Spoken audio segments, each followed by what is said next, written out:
ದಯವಿಟ್ಟು ನಾನು ನಿನ್ನೆನೂ ನಮ್ಗೆ ಹೇಳಿದ್ದೀನಿ, ನಾನು ನಿಮಗೆ ಫಾರ್ವರ್ಡ್ ಮಾಡ್ತೀನಪ್ಪ. CBI ಅವರು ಒಂದು ಲೆಟರ್ ಬರೆದಿರೋದು ರಜನೀಶ್ ಗೋಯಲ್ ಅವರಿಗೆ. ಎಲ್ಲ ಯಾವುದೇ ಕೇಸ್ಗಳು ಕೊಡಬೇಡಿ, ಅಕಸ್ಮಾತ್ ಕೇಸ್ ಕೊಟ್ಟರು ಸಿಬ್ಬಂದಿಗಳು ನೀವೇ ಕೊಡಬೇಕಾಗುತ್ತೆ. ಅಂದರೆ 100 ಜನ ಸಿಬ್ಬಂದಿಗಳು ಬೇಕಾದರೆ ಆಲ್ಮೋಸ್ಟ್ 85-95 ಸಿಬ್ಬಂದಿಗಳು ನಮ್ಮವರೇ ಆಗ್ತದೆ ಅಂತ. ಆಮೇಲೆ ಹಿಂದೆ ಪ್ರಕರಣಗಳೆಲ್ಲ ನಾವು ಯಾವ್ದು CBI ಕೊಟ್ಟಿದ್ದಾರೆ, ಕರ್ನಾಟಕ ಪೊಲೀಸು ಭಾಳ ಕರೆಕ್ಟಾಗಿ ಮಾಡಿದ್ದಾರೆ ಅಂತ CBI ಅವರೇ ಸರ್ಟಿಫಿಕೇಟ್ ಕೊಟ್ಟ ಮೇಲೆ ಇವ್ರು ಏನು ಓದ್ತಾರೋ ಏನು ಮಾಡ್ತಾರೋ ಏನು ಸುಮ್ಮನೆ ನೀವು ಕ್ಯಾಮ್ರಾ ಆನ್ ಮಾಡಿ ಅವ್ರ ದಂಧೆನೇ ನಿಂತೋಗ್ತದೆ. ಕ್ಯಾಮ್ರಾ ಆಫ್ ಮಾಡಿ ಒಂದು 5 ದಿನ ಆ ABVP BJP ಅವ್ರ ದಂಧೆನೇ ನಿಂತೋಗ್ತದೆ. ಅವ್ರದ್ದು ಏನು ಬೇಡಿಕೆ ಇಡಲಿಕ್ಕೂ ಕೂಡ ಏನಾದರೂ ಒಂದು ಸಾಮಾನ್ಯ ಪ್ರಜ್ಞೆ ಇಟ್ಕೊಂಡು ಇಡಬೇಕಲ್ಲ. ಮೇಲ್ಗಡೆ CBI ಯಾರು ನಡೆಸ್ತಾ ಇರೋದು? ಕೇಂದ್ರ ಸರ್ಕಾರ. ಈಗ ಕೇಂದ್ರ ಸರ್ಕಾರದವರೇ ಹಿಂಗೆ ಬರೆದು ಕೊಟ್ಟಾದ್ಮೇಲೆ ನೀವು ಮೇಲ್ಗಡೆ ಅಲ್ಲಿ ಬರೀತಾರೆ ದಯವಿಟ್ಟು ಯಾವುದೇ ಕೇಸ್ ಕೊಡಬೇಡಿ ಅಂತ, ಇಲ್ಲಿ ಎಲ್ಲ ಕೇಸು ಕೊಡಿ ಅಂತ ಹೇಳಿದ್ರು. ಏನಿದೆ ಇದರ ಅರ್ಥ? ಸೊ ದಯವಿಟ್ಟು ಸ್ವಲ್ಪ ಹಿಂದೆ ಅವ್ರ ನಿರ್ದೇಶನಗಳನ್ನು ಮತ್ತು ಅವರ ಮನವಿಗಳನ್ನು ABVP ಅವರಿಗೆ ಓದಕ್ಕೆ ಹೇಳಿ. ಬರೀ ಬೆಳಿಗ್ಗೆ ಇದು ವಾಟ್ಸಪ್ ಯೂನಿವರ್ಸಿಟಿಯಿಂದ ಓದೋದಲ್ಲ ಅದು. ಸರ್, ಈಗ ಕ್ಯಾಬಿನೆಟ್ ಖಾತೆ ಹಂಚಿಕೆ ವಿಚಾರ ಒಂದು ಗೊಂದಲ ಆಗ್ತಿದೆ. ಈಗಿರುವಂತ ಚರ್ಚೆ, ಈಗಿರುವ ಸಚಿವರಲ್ಲಿ ಅದಲು ಬದಲು ಮಾಡಬಹುದು, ಒಬ್ರನ್ನ ಕೈ ಬಿಡಬಹುದು, ಆ ತರದ ಚರ್ಚೆ ನಡೀತಾ ಇದೆ. ನೋಡಿ, ಯಾವುದೇ ಮಂತ್ರಿಗೆ ಯಾವ ಜವಾಬ್ದಾರಿ ಕೊಡಬೇಕನ್ನೋದು ಮಾನ್ಯ ಮುಖ್ಯಮಂತ್ರಿಗಳ ವಿವೇಚನ. ಹೈಕಮಾಂಡ್ ಜೊತೆ ಕನ್ಸಲ್ಟ್ ಮಾಡಿ ಅವರು ಸರ್ಕಾರ ಯಾರಿಗೆ ಜವಾಬ್ದಾರಿ ಕೊಟ್ಟರೆ ಚೆನ್ನಾಗಿ ನಡೀತದೆ, ಚೆನ್ನಾಗಿ ನಿರ್ವಹಿಸ್ತೀವಿ ಅಂದ್ಬಿಟ್ಟು ಅವ್ರು ತೀರ್ಮಾನ ಮಾಡ್ತಾರೆ. ಸೊ ಇದರಲ್ಲಿ ಯಾವುದೇ ರೀತಿಯಾದಂಥ ಗೊಂದಲ ಇಲ್ಲ.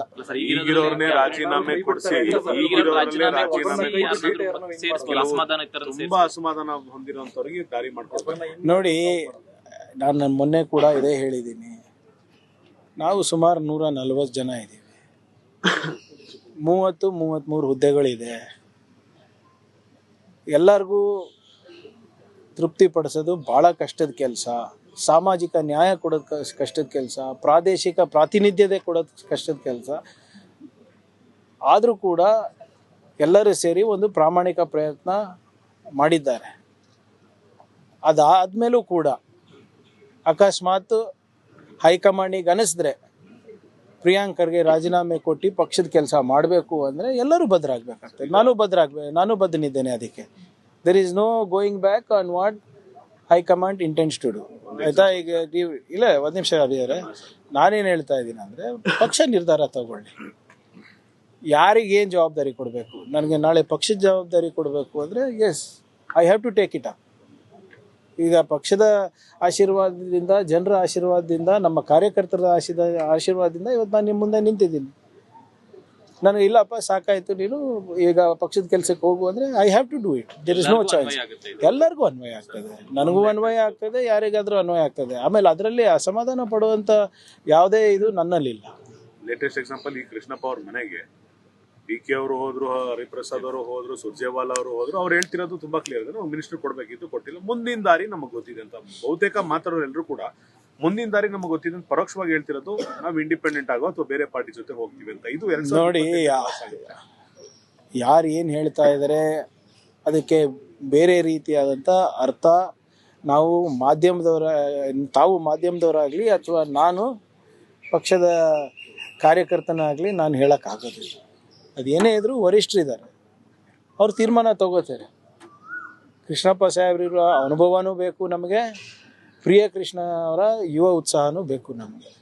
ಅದು ಬರೀ ಇವರಿಬ್ಬರಿಗೆ ಸೀಮಿತ ಅಲ್ಲ, ನಮಗೆ ಎಲ್ಲ 100 ಜನ ಸೇರಿದ್ರೆ ತಾನೇ ನಾವು ಪಕ್ಷ ಕಟ್ಟಲಿಕ್ಕೆ ಆಗಬೇಕಾಗುತ್ತೆ. Everybody is important to us. ಖಾತೆ ಹಂಚಿಕೆ ಯಾಕೆ ವಿಳಂಬ ಆಗ್ತಿದೆ ಅಂತ? ಯಾಕಂದ್ರೆ 4 ದಿನ ಆಯ್ತು ಪ್ರಮಾಣ ವಚನ ಸ್ವೀಕಾರ ಮಾಡಿ, ಇನ್ನು ಕೂಡ ಖಾತೆ ಹಂಚಿಕೆಗಳಾಗಿ ಸೆಷನ್ ಇದೆ. ಇಲ್ಲ, ಖಂಡಿತವಾಗಿ ತಾವು ಹೇಳೋದು ನಿಜ ಇದೆ. ಒಂದು ವಾರ ಟೈಮ್ ಕೊಟ್ಟರೆ ಎಲ್ಲರಿಗೂ ಅವರವರ ಇಲಾಖೆ ಬಗ್ಗೆ ಹೆಚ್ಚು ಮಾಹಿತಿ ಪಡೆದು ಸದನದಲ್ಲಿ ಇನ್ನು ಕಟ್ಟುನಿಟ್ಟವಾಗಿ ವ್ಯವಸ್ಥಿತವಾಗಿ ಏನು ವಿರೋಧ ಪಕ್ಷದವ್ರು ಇರ್ಬೋದು, ಸಾರ್ವಜನಿಕರ ಪ್ರಶ್ನೆಗಳಿಗೆ ಉತ್ತರ ಕೊಡ್ಬೋದಾಗ್ತದೆ. ಆಗುತ್ತೆ, ಇವತ್ತಿಲ್ಲ ನಾಳೆ ಆಗುತ್ತೆ. ಕುರುಬ ಸಮುದಾಯ ಶಾಸಕರು ಅಸಮಾಧಾನಗೊಂಡಿದ್ದಾರೆ, ಎಸ್ಪೆಷಲಿ ಸಿದ್ದರಾಮಯ್ಯ ಅವ್ರ ಮೇಲೆ ಅಂತ ಚರ್ಚೆಗಳಾಗ್ತಿದ್ದಾವೆ. ಅದೆಷ್ಟು ಮಟ್ಟಿಗೆ ಸರಿ? ನೋಡಿ, ಅದು ನಾನು ಹೇಳಿಲ್ವಾ, ಸಾಮಾಜಿಕ ನ್ಯಾಯ ಕೊಡೋದು ಭಾಳ ಕಷ್ಟ ಇದರಲ್ಲಿ. ಆದರೂ ಕೂಡ ಒಂದು ಪ್ರಯತ್ನ ಮಾಡಿದೆ. ಹಿಂದೆ ಕೂಡ ಕ್ಯಾಬಿನೆಟ್ನಲ್ಲಿ ಎಷ್ಟು ಜನ ಇದ್ದರು? ಕುರುಬ ಸಮುದಾಯದವರು ಸಿ ಎಮ್ ಅವರೇ ಇದ್ರು, ಪ್ಲಸ್ ಭೈರತಿ ಸಾಹೇಬ್ರು ಇದ್ರು, ಇಬ್ರು ಇದ್ರು. ಈಗಲೂ ಅದೇ ನಮ್ಮ ನ್ಯೂಮರಿಕಲಿ ಅದೇ ಕಂಟಿನ್ಯೂ ಆಗಿದೆ. ನಾ ಹೆಚ್ಚಬೇಕಂತ ಎಲ್ಲರದು ಎಲ್ಲ ಸಮುದಾಯದಗಳು ಬೇಡಿಕೆ ಇರ್ತದೆ. ಯಾಕಂದರೆ ಅಧಿಕಾರ ಸಿಕ್ಕಿದ್ರೆ, ಒಂದು ಕುರ್ಚಿ ಸಿಕ್ಕಿದ್ರೆ ಸಮಾಜಕ್ಕೆ ಇನ್ನೂ ಹೆಚ್ಚು ಬಲ ಬರ್ತದೆ, ಇನ್ನೂ ಹೆಚ್ಚು ರೀತಿಯಾಗಿ ನಾವು ಸೇವೆ ಮಾಡ್ಬೋದು ಅಂತ ಎಲ್ಲ ಸಮುದಾಯದ ಜನರಿಗೂ ಇದೇ ಇರ್ತದೆ. ಆದರೆ ನಮಗೆ ಸಂವಿಧಾನಿಕವಾಗಿ ಒಂದು ಲಿಮಿಟ್ ಇದೆ, 15% ನಾವು ದಾಟ್ಲಿಕ್ಕೆ ಆಗೋದಿಲ್ಲ. ಸೊ ನಿನ್ನೆ ಬಿಜೆಪಿ ಅವ್ರನ್ನ ನೀವು ಪ್ರಶ್ನೆ ಮಾಡಿರಲಿಲ್ಲ ಆಮೇಲೆ ಅದನ್ನ ವಿಪಕ್ಷ ನೀವು ಲಿಂಕ್ ಕಳಿಸ್ತೀನಿ ಅಂದ್ರೆ ಯಾರು ಕಳಿಸಿಲ್ಲ ನನಗೆ.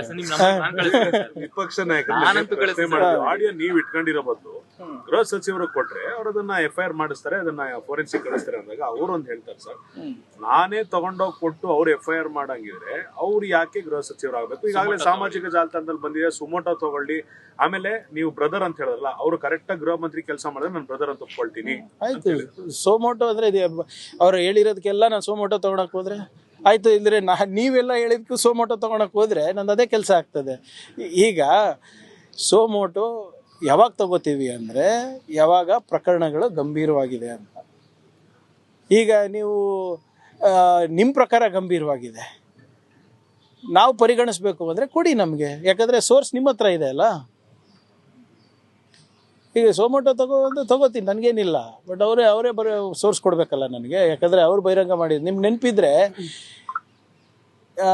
ಪತ್ರಿಕೆನಲ್ಲಿ ಏನು ಬಂದಿದ್ದನ್ನು ನಾನು ಹೇಳಿದ್ದಕ್ಕೆ, ನೀವೇನು ಪ್ರಸಾರ ಮಾಡಿದ್ದನ್ನು ಅದನ್ನು ಪುನರುಚ್ಚರಿಸೋದಕ್ಕೆ ನನಗೆ CID ಅವರು 3 ಸರಿ ನೋಟಿಸ್ ಕೊಟ್ಟಿದ್ದು ನೆನಪಿದೆಯಾ ನಿಮಗೆ?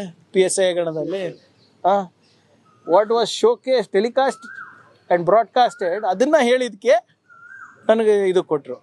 ನಾವು ಹಂಗೆ ಮಾಡೋಕ್ಕಾಗ್ತದ ಸರ್? ಅವರು ಪಾಪ MLA ಇದ್ದಾರೆ, ಕೌನ್ಸಿಲ್ ಇದ್ದಾರೆ, ಮೆಂಬರ್ಸ್ ಇದ್ದಾರೆ, ನಾವು ಅವರಿಗೆ ಹಾಗೆ ನಡ್ಸ್ಕೊಳಕ್ ಆಗೋದಿಲ್ಲ.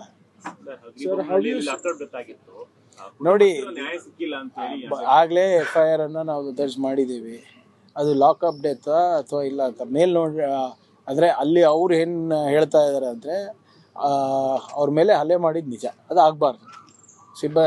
ಪೇದೆ ಏನು ಕಪಾಳಿಗೆ ಹೊಡೆದಿದ್ದಾರೆ ಅಂತ ಹೇಳ್ತಾ ಇದ್ದಾರೆ. ಅದಾದಮೇಲೆ ಅದು ಆದಮೇಲೆ ಸ್ಟೇಷನ್ ಬಿಟ್ಟು ಹೋಗಿದ್ದಾರೆ. ಅದು ಅಲ್ಲಿ ಏನೂ ಆಗಿಲ್ಲ ಅಂತ ಮಾಹಿತಿ ಬರ್ತದೆ. Put it to enquiry. ಆಮೇಲೆ ಅವರಿಗೂ ಕೂಡ ಸಸ್ಪೆಂಡ್ ಮಾಡಿದ್ದೀನಿ. ಆದರೆ ಕುಟುಂಬಸ್ಥರಿಗೆ ನ್ಯಾಯ ಒದಗಿಸ್ಕೊಡೋದು ಜವಾಬ್ದಾರಿ ನಮ್ದಾಗಿದೆ. We will do it. Sir, ಒಂದು SOP ಅಂತ ಇರುತ್ತೆ, ಅದನ್ನ ಪಾಲನೆ ಮಾಡಬೇಕಾಗುತ್ತೆ. ಕೆಲವರು ನೋಡಿ, SOP ಎಲ್ಲದಕ್ಕೂ ಇರ್ತದೆ ಸರ್. FIR ಮಾಡೋದಕ್ಕೆ ಇರ್ತದೆ, ಯಾರಾದರೂ ಬಂದು ವಾಲಂಟ್ರಿ ಡಿಸ್ಕ್ಲೋಸರ್ ಮಾಡಿದ್ರೆ ಅದಕ್ಕೂ ಮಾಡೋದಿರ್ತದೆ. ಕೆಲವು ಸಂದರ್ಭದಲ್ಲಿ ನಮ್ಮವರೇ ಅದನ್ನು ಮಾಡೋದಿಲ್ಲ, ಅದಕ್ಕೆ ಕೂಡ ನಾವು ಕಾಲಕ್ಕೆ ಆ್ಯಕ್ಷನ್ ತೊಗೋತೀವಿ. ಈಗ ಅದಕ್ಕೋಸ್ಕರ ಅಂತಲೇ ನಾವು ಟ್ರೈನಿಂಗ್ ಸೆಷನ್ ಅಟ್ಲೀಸ್ಟ್ 6 ತಿಂಗಳಿಗೊಮ್ಮೆ ಇಟ್ಟಿರ್ತೀವಿ. ಅದನ್ನು ಕೂಡ ಏನು ಲೋಕಲಲ್ಲಿ ಎಲ್ಲರೂ ಪರಿಚಯ ಆಗಿರ್ತಾರೆ, ಮಾಡಿರ್ತಾರೆ ಅಂದ್ಬಿಟ್ಟು ಸ್ವಲ್ಪ ಒತ್ತಡಗಳ ಮೇಲೆ ಕೆಲಸ ಮಾಡ್ತಾರೆ. ಅದಕ್ಕೆ ನಾನು ಭಾಳ ಸ್ಪಷ್ಟವಾಗಿ ನಾನು ಮೊದಲನೇ ಮೀಟಿಂಗ್ನಲ್ಲೇ ಹೇಳಿದ್ದೀನಿ, ಯಾವುದೇ ರಾಜಕೀಯ ಒತ್ತಡ ಇರಲಾರ್ದೆ ನಿಷ್ಪಕ್ಷಪಾತವಾಗಿ ಮಾಡಬೇಕಾಗಿರೋದು ನಿಮ್ಮ ಜವಾಬ್ದಾರಿ. ಯಾರಾದರೂ ಬಂದು ಕಂಪ್ಲೇಂಟ್ ತೊಗೊಂಡ್ರೆ ಕಂಪ್ಲೇಂಟ್ನಲ್ಲಿ ಏನಿದೆ ಅದರ ಪ್ರಕಾರ ನೀವು ತೊಗೊಳ್ಬೇಕು ಹೊರತು ನೀವು ನಿಮ್ಮದಾದಂಥ ಒಂದು ಡೈಮೆನ್ಷನ್ ಆಗಲಿ, ನಿಮ್ಮದಾದಂಥ ಒಂದು ಮಿರ್ಚ್ ಮಸಾಲ ಹಾಕಿ ತೊಗೊಳಂಗಿಲ್ಲ ಅಂತ ಕೂಡ ನಾನು ಅವರಿಗೆ ಆಗಲೇ ವಾರ್ನಿಂಗ್ ಕೊಟ್ಟಿದ್ದೀನಿ. ಸೊ ಇದನ್ನು ನಾವು ಸಂಪೂರ್ಣವಾಗಿ ತನಿಖೆ ಮಾಡಿ we will ensure that justice ಇಲ್ಲ. ಯಾವುದು ದೊಡ್ಡ ಅಧಿಕಾರಿಗಳ ಕ್ರಮ ಆದರೆ ಹೊಣೆಗಾರಿಕೆ ನೋಡಿ, ಯಾರೇ ಇರ್ಬೋದು ಸರ್. ಈಗ ನೋಡಿ, ಲಾಸ್ಟ್ ಟೈಮ್ ನಿಮ್ಗೆ ನೆನಪಿದ್ರೆ ನಾವು ಒತ್ತಡ ಹಾಕಿ ಒಂದು IGPಗೆ ರಾಜೀನಾಮೆ ಕೊಡಿಸಿರ್ಲಿಲ್ವ ಸರ್? ಅದು ಯಾರು ಒತ್ತಡದಿಂದ ಆಯಿತು? ನಮ್ಮದೇ ತಾನೇ. ನಾವು ಅಲ್ಲಿ ವಿರೋಧ ಪಕ್ಷದಲ್ಲಿದ್ದಾಗ ಅವಾಗೇ ನಾವು ಬಿಟ್ಟಿಲ್ಲ ಅಂದರೆ ಇವಾಗ I am accountable for it. ನನ್ನ ಹೊಣೆಗಾರಿಕೆ ಆಗ್ತದೆ. ದೊಡ್ಡ ಅಧಿಕಾರಿ ಇರ್ಬೋದು, ಚಿಕ್ಕ ಅಧಿಕಾರಿ ಇರ್ಬೋದು, ಯಾರೇ ಇರ್ಬೋದು.